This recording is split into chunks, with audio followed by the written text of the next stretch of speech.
Hey guys, what's up? It's your channel Curious Media, and we're here to share with you an amazing but true story that will leave you shocked and amazed. Make sure to hit that subscribe button and bell icon to never miss an update from us. This is the story of a young girl who inexplicably slept for 9 years without any sort of explanation. If you're curious to find out more about what happened, stay tuned and prepare to have your mind blown. A child was born on May 15, 1859, and she was one of 12 children and the 10th child in her family. She was known as Ellen Sadler. She and the other kids weren't particularly special in any way. Ellen went to bed every night up until Thursday, March 29, 1871, and stayed asleep. She slept for almost 10 years before waking up, just like the Sleeping Beauty. In the center of the English countryside, in a sleepy little village, the story begins. Between Oxford and Buckinghamshire, in the Hambledon Valley, is where Turville is located. The scattered parish had 400 residents, and the Bailey family, who resided at Turville Court, dominated the community the most. There used to be an old cottage at the intersection of School Lane, which is still there. It was owned by Fruin, an agricultural laborer, along with his wife Anne and her kids. The children came from her first union with a man named Sadler. So where did it all begin? Fruin and the kids got up and went about their morning routine as usual. It wasn't until they noticed Ellen wasn't getting ready that they started to wonder if something was wrong. Most of the time, Ellen was a docile, thoughtful, and quiet child. She was also sometimes dreamy and had a listless demeanor that could be quite unsettling. She was good and obedient and had a deep respect for sacred things, but her mother found it distressing that she would spend hours by the fire staring at the flames and watching the shadows dance across the walls. She actually only displayed any animation when her father returned from a nearby tavern looking a little worse for wear, at which point she would give him a good talking to. Well, we're sure that all daughters worry about their father the most, as with Ellen. She had to start working at age 11 because she was from a poorly developed village. Her parents sent her to work as a nursemaid in Marlow for a family with 2 young children. It wasn't long before this job ended though. Her drowsy fits became more frequent, and she developed into a stupid, useless person that her mistress was unable to keep. Ellen began to complain about a constant pain in her head after being fired from her job. It was clear that the pain was much worse than a typical headache. When her parents became concerned, they took her to a nearby Marlow doctor who discovered an abscess. Ellen was then admitted to the hospital in Reading and was there for 17 weeks. She was sent back to Turville on March 27, 1871, after feeling a little bit better. On a Thursday, 2 days later, Ellen went to sleep and never woke up.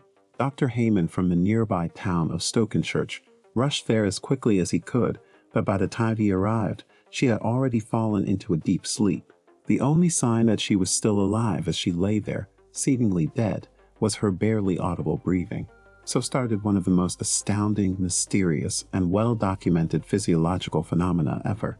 Medical professionals and gentry flocked to Turville quickly to examine the sleeping girl. These visits were welcomed by Ellen's mother, who in fact encouraged them. But an odd thing happened when she told one of the visitors that she couldn't show him her daughter, yet because she had to get her ready.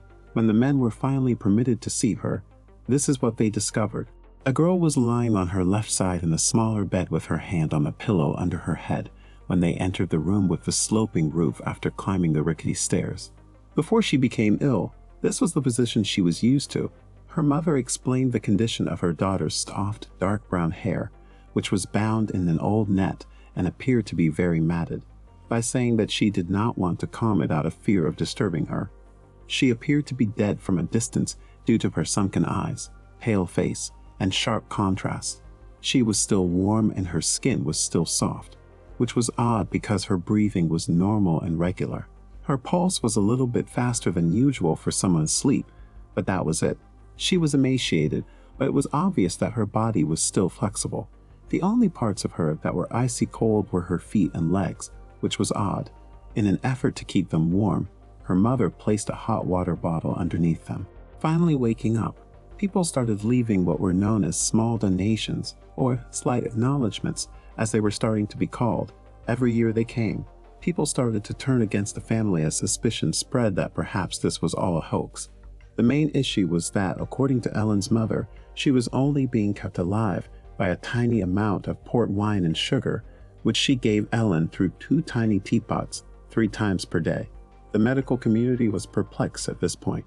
Just like that, a few years passed and Ellen still didn't wake up.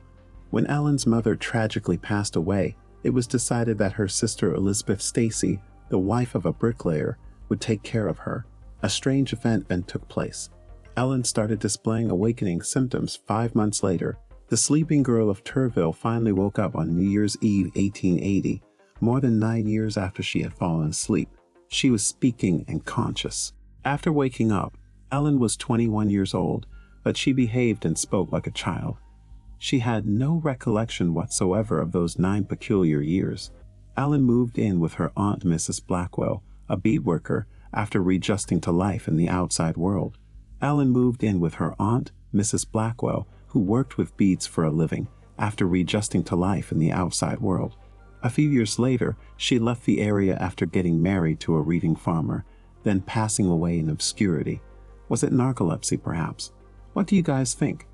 Let us know in the comments. The doctors at the time wouldn't have been aware of the illness. Even now, they are uncertain. We will never know the answer to this strange mystery.